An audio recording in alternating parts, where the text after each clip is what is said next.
record on this. All right, so we'll try to keep this to 30 minutes or less. Please go to today's agenda page. And what we'll see, I'm going to go ahead and share it, and hopefully it'll work. Hopefully I'm not too much of an idiot with this. I practiced a little bit. So here's our screen. And so what I've done is I've put together some initial resources for you. You see the two videos. I would definitely, they're both like 5-6 minutes long. The Heimler's history. Do me a favor, if you're mute yourself, just so I can get through some of this. Oh, I got waiting room. I got blend here. How do I admit all? There we go. Okay. So two videos here. One's Heimler's history. He's talking about all the AP histories. And so he generally is just talking what the test is about. The one on the right specifically talks about the rubric. So we'll kind of go through both today, and then we'll just kind of get going. The good news is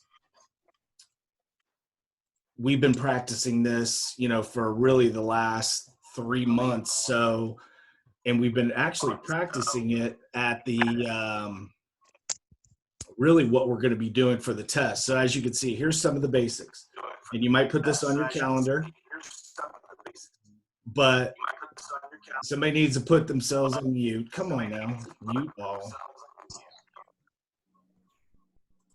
Yes, all right, so I muted everybody. There you go, sorry. So here's the basics, right? We know the test is going to be on Friday, May 15th at 2 p.m.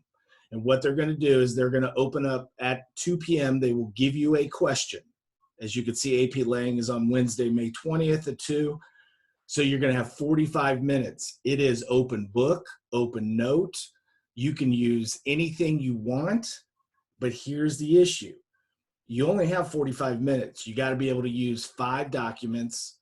So you're not going to have a lot of time. In fact, you'll have 0 time to really kind of work on or do some research. That's why you got to kind of come in prepared. And what we'll try to do over these next couple of weeks, we'll possibly meet for like 8 times. And so whether you show up on the Zoom meeting or not, you can always come back and see the recorded lesson, what we've talked about. But anyway, you're going to write to this DBQ at home, and then they're going to open up for 5 minutes an opportunity for you to upload it. You can either type it and upload it on a Google Doc or a Word doc or Apple, Apple's whatever they use.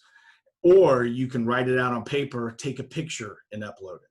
So either way, but you're only going to have 5 minutes. Now, I don't know how they're going to do that. I'm sure we'll get more and more information as it comes on, but 5 minutes.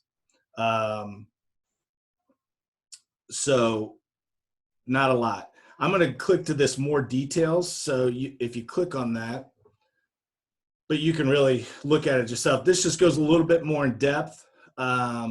This was actually put together, has some links in here. It was put together by an APUSH teacher, Johnny Burkowski, who's kind of one of our gurus. He helps write the tests, and he put this down. So a couple of things. Understand about security. They're going to be real tight. They're going to submit it or put it through like a Turnitin. So you got to be really careful you are using your own words. That's really, really important. He's giving some recommendations, like if you can, maybe you open it up on your phone and you do it on your computer so that you have like multiple screens being able to use. But understand, you can only submit via the one that you can only submit using, what do I want to say, the medium in which you access it. So if you access it on your phone, you got to submit through your phone. If you access it on your computer, then you submit it on your computer. So anyway, I get a copy of your response before the end of the year. I don't know how they're going to do that, but apparently I'm going to do that. I'll get that. It just gives some general advice here.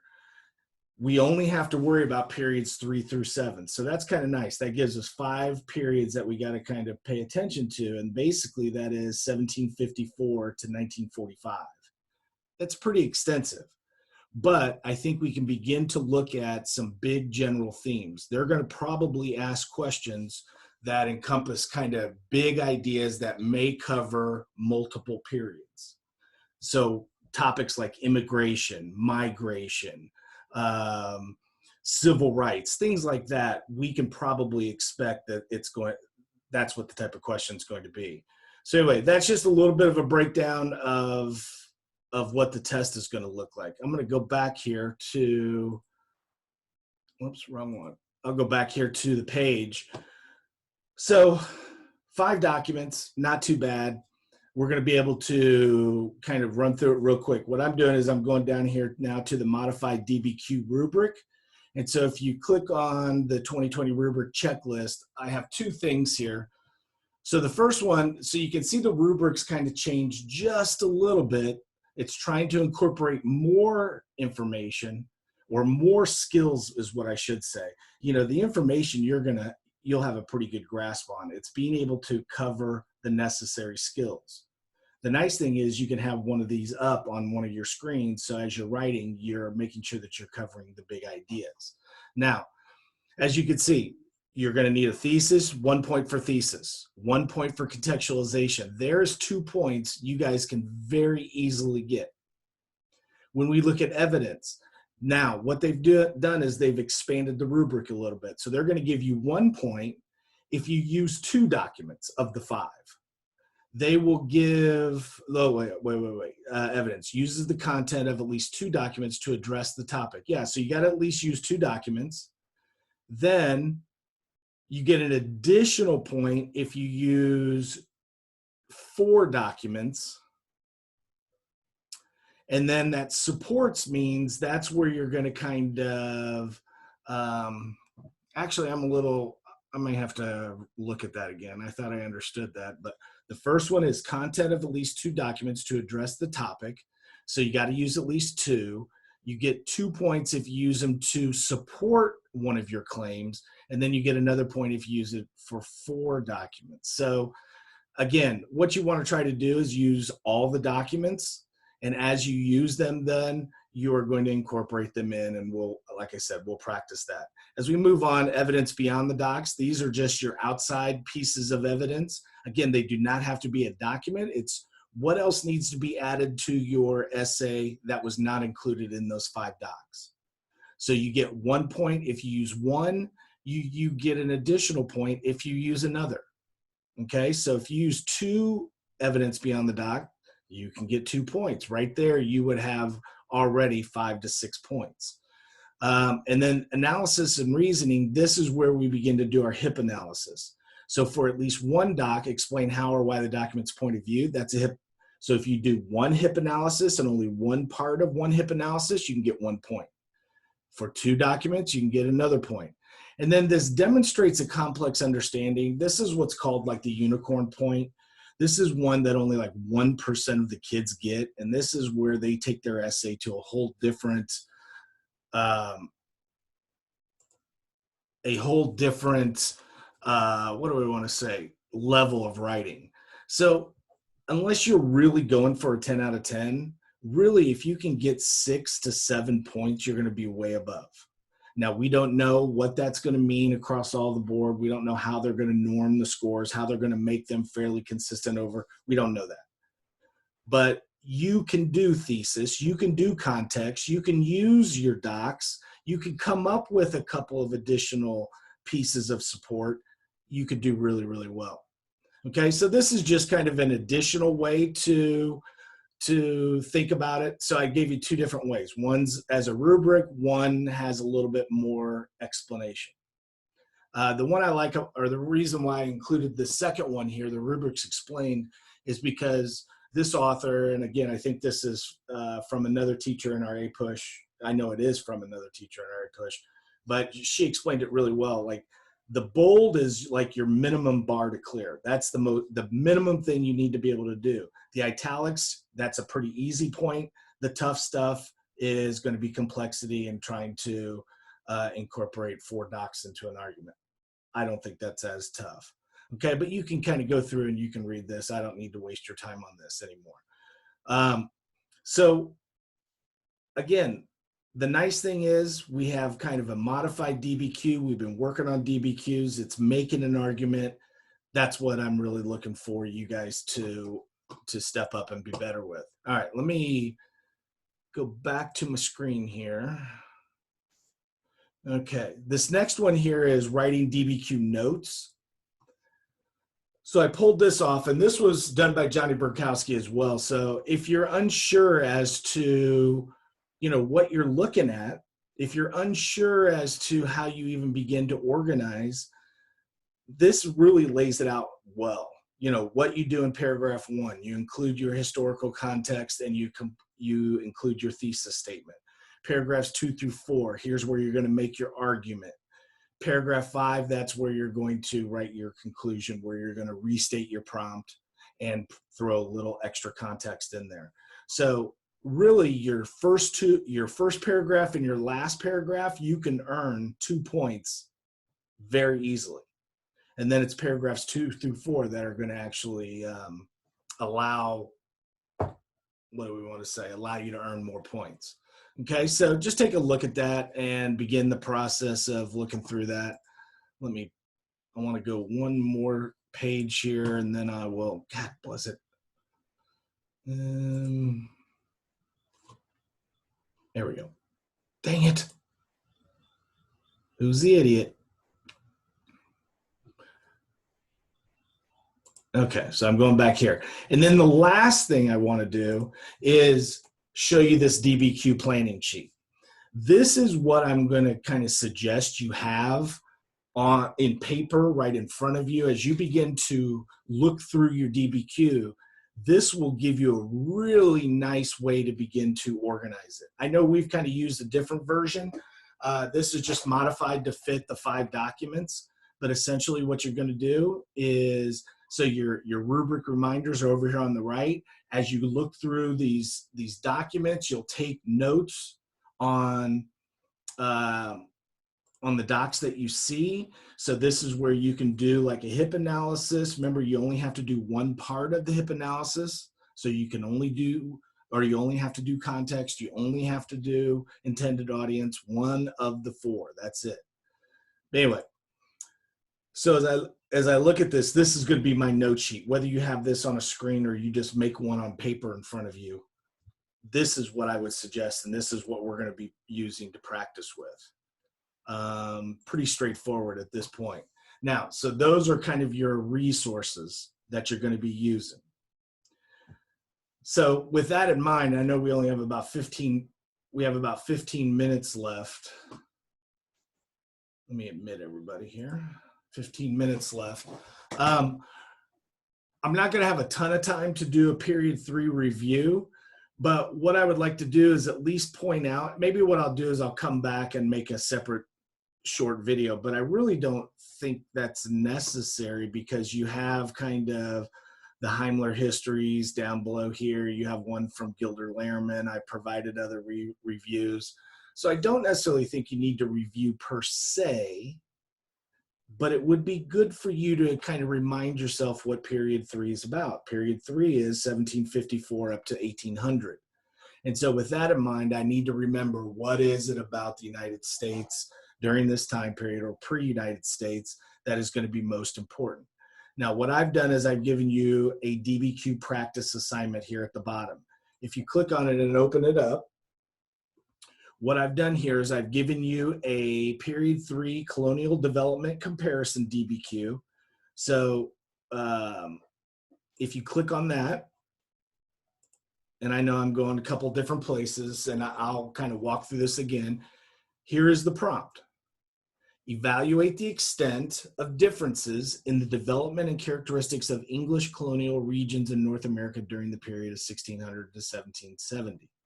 So evaluate the extent of the differences. We've worked on questions like this. So which differences do you see as being the most important or the least important? And so what you have here are 5 documents. You can see here's document 1. It's not a great picture, I apologize, but you can read through it. This is the growing seasons, this is the soil, this is the landform. So if I were talking about a difference between the development and characteristics of English colonial society, I'm immediately going to start talking about some places are better to grow some crops, like cotton in the South. Some places in the North didn't have the space to grow large cash crops, so they had to do more subsistence farming. So anyway, so these are the types of things that I'm looking at. If I look at 2, here's an Articles of Agreement, and this is what one of the first colonies all agreed to do. Here is a breakdown of the different colonies and kind of what they produced. Here is testimony from a visitor to Pennsylvania and who they tended to see in Pennsylvania. What I would immediately think about here is religious freedom. Maybe we see more religious freedom in the North than we do in the South. And then document 5 is the selling of a slave. Okay, so what I have to do here is I now want to go back to, let me let this go up. There we go. Okay, so there's my DBQ. Now I'm going to go into the planning sheet and I'm going to break down these documents kind of quickly. What are they about? What can I get from the source material? What can I, if I did a quick HIP analysis on one, what can I talk about with context? And then I want to start beginning to think about how can I organize my different claims. So I'm going to ask that you guys do kind of a real quick breakdown on this DBQ. And so we're not going to necessarily write it just yet, but if you can, what is some context to this? What might be my possible thesis? And again, all we want to try to do is get comfortable with this method. We have no idea what our question is going to be. So all we can do is get our template down and get a good feeling for what we have to accomplish in that 45 minutes. So my suggestion is try to keep a timer on as you work on this stuff. Limit yourself. So if I'm going in and looking at this first DBQ, I'm going to try to get at least the breakdown of the documents done in no less than about 10 minutes. 5 documents. If I can do each document within 2 minutes, that'll be enough. But I got to limit myself in my timing because 45 minutes is going to go real quick. And I don't think they're going to be really lenient on turning in your AP exam late. So you got to get it done in 45 minutes. So that means you really have to work at breaking down these docs as quickly as you can. Okay. So what I'm going to do is we got a couple of minutes here. I'm gonna unmute everybody. So if you have questions, I think there's a way you can raise your hand. I'm not sure, but everybody is unmuted, and I am going to stop sharing here. And I know I kind of went through a lot, but questions.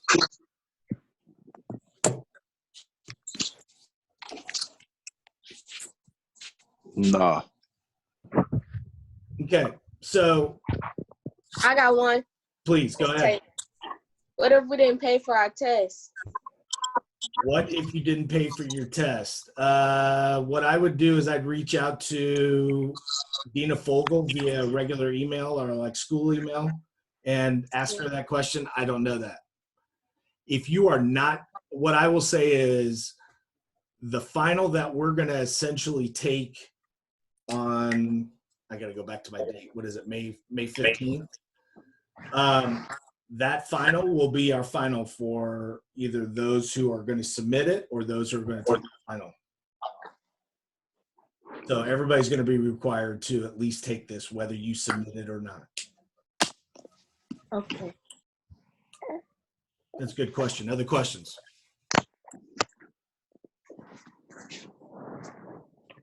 I have a question. Go ahead. Are the outlines used for each DBQ? I mean, for each document? So what I am guessing you're asking is if I go back to let me share this.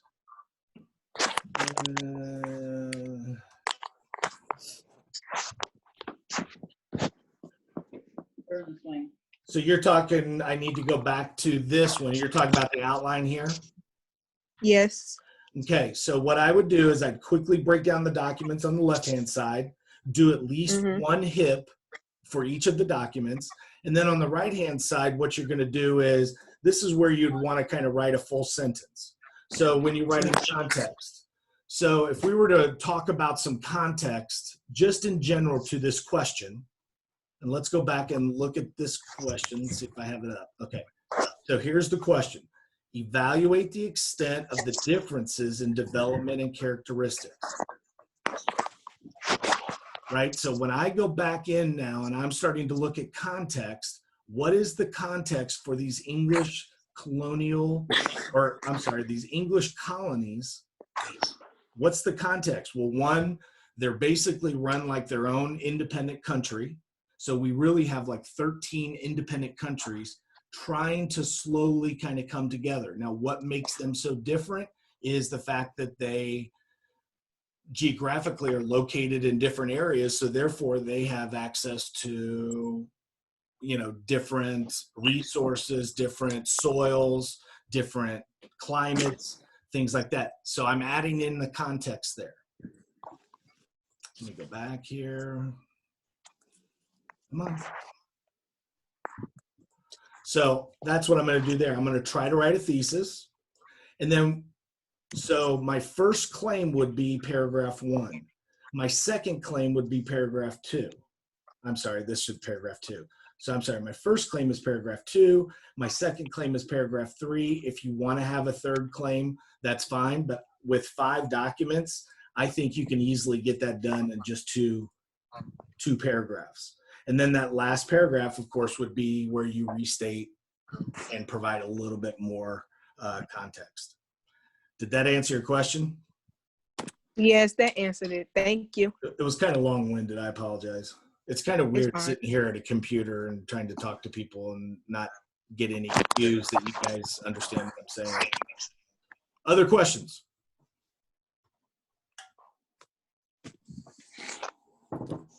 All right, so I think what I'm gonna try to do is, so on Thursday, I'll start at 11 again, and what we'll do is Thursday, I'm asking that you guys kind of work on this first one, submit this by 11 o'clock on Thursday. What we will do on Thursday then is we'll go through this DBQ, more than likely, then we'll talk about period 4, and then I'll assign you a DBQ practice for period 4 on Thursday, and then we'll meet again, I'm sorry, on Wednesday. And then we won't meet again until that following Monday. So we'll just kind of slowly work our way through the different periods and continue to work on getting better on these docs.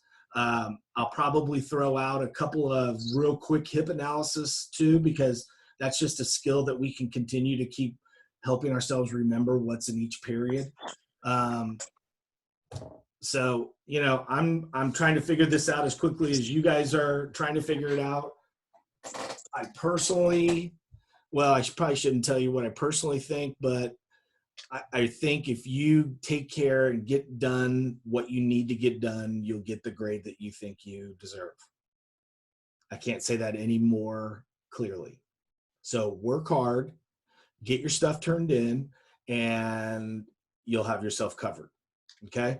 What I'll try to do, and again, I don't know about assignments as far as keeping them open, but I'll continue doing what we've done before, where they're due one day and they'll stay open for a week. Okay, but it's hard to continually keep giving you feedback if you keep turning stuff in really, really late. Okay, we got 1 month to take care of this. I think you guys can do this. I think it's a very, very doable exam. In fact, it couldn't be any more easier. The only difficult thing is it's covering a lot of time, 1754 to 1945. So you have to understand big, big themes. Any other questions? Again, I will be recording these. So if you happen to not make it at 11's the time to ask questions. Feel free, you can always contact me through Remind or through inbox, and I will get back to you. Okay? Take care of yourselves. Get outside a little bit today. It may be a little chilly, but just get outside. And wear a mask. Bye-bye. Hell, My God. we may not make it back before the start of next school year. So you better. Hey, What? don't say that. Don't say that. I'm Don't just, Think say they gonna that. close Say the that. summer? I'm Right. just saying. Minimum But of they not Yeah. closing my summer. 1st. I'm out here with it. My Okay. mama said, Corona ain't stopping nothing. Okay, I get my Right. license. "You can cough on me." Here's what I would say. If we Yeah. look at I it, actually forgot I had a license at this point. here's how I would approach it. So there's going to look at the Spanish flu 1919. We talked about this. The comparisons are eerie. The thing about the Spanish flu is it came in 3 waves. So the first one came in spring of 1917. The next one, fall of 1917. The next wave hit in the winter of 1918. And then the third wave hit in the summer of 1918. So it's the second Bro, oh wave. my God. It was the bro. second wave that was the worst.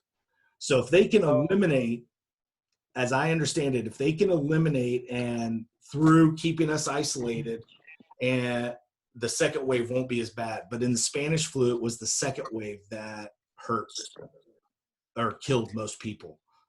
But see, cases are Man. dropping in Indiana. Like, we're not having a lot of cases anymore. No, they're still increasing. They Oh my increasing? gosh, bro. Yeah. Go to the Indiana Okay. Gov website. I can't do this no more. One They day, gotta shut up. do this, I bro. think the geese are getting sick too, because they've been fighting lately. No, they've been out I here quit, bumping, bro. like, for real. I quit. I'm not going back. 2 girl geese just jumped as pregnant geese. What if my dog get it? How do you even tell the difference between a male and female geese? They look the same, don't they? One's They thicker than the other. big. They bigger. The males Yeah. are? They be thick. No, the females are thick. Males are small. All right. Well, I'm gonna go ahead and end this. If anybody has questions, I may experiment. I don't know. Zoom's okay, but I don't know. We'll see. I'm gonna work on. I'm not gonna do anything special, but I may try to find a different way for us to work on this. Zoom's okay. Oh, Mr. Megashar. Yes, ma'am. My Zoom, it say that you block Zoom off on my computer, Oh, so I can't get on there off the computer. So there is, if you go to the agenda page, and I think if you go to if you go home, there is, okay, so I'll show you this here real quick. So okay, so I'm on the regular homepage. If I go to the e-learning day, down below it says if you're having trouble accessing documents,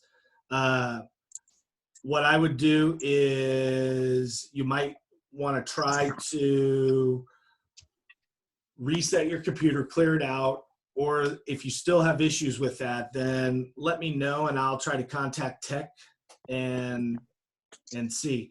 My suggestion is if you guys can go up into your your Google browser and add Zoom as an extension and see if that helps. why you got so many tabs open? Well, because I had them because I'm an idiot. I'll just leave it there. That explains it. Yeah. Okay. Well, What I is added the Zoom to teacher? my Of course you can as have an extension, and it still doesn't work on my computer. Yeah, it say like disabled. This app is disabled. Okay. Well, so are you just accessing then via your phone? Yeah, I'm on my phone right now, and it's Okay. taking up a lot of storage. Well, what I mean, so Oh, we me. can also meet maybe on Thursday. What I'll try to do is we'll try to meet through Google. What's Google have? Google Hangouts. Yeah, Google Google Duo, Google Classroom. Hangouts, Google FaceTime. So Look we at got it all. what I'll Skype. do is I'll play around with it a little bit. Maybe on Thursday we'll try Google Hangouts and just see how that works a little bit. All right. So I'm going to go ahead and shut this out so people don't have to sit here and watch us babble. But if you have questions, please contact me. You guys, Okay. believe me, I'm home too, so it gives me something to do. I've been playing a lot of Call of Duty mobile or mobile. Bro, me too. What's your name on there? Oh wow. Aaron. Bro, I'm with it all. I'm with it all. They got You don't emojis. want none. What? All right. Take care, guys. It was good seeing you. I'll see you Thursday. Bye-bye. Alright, bet. Bye.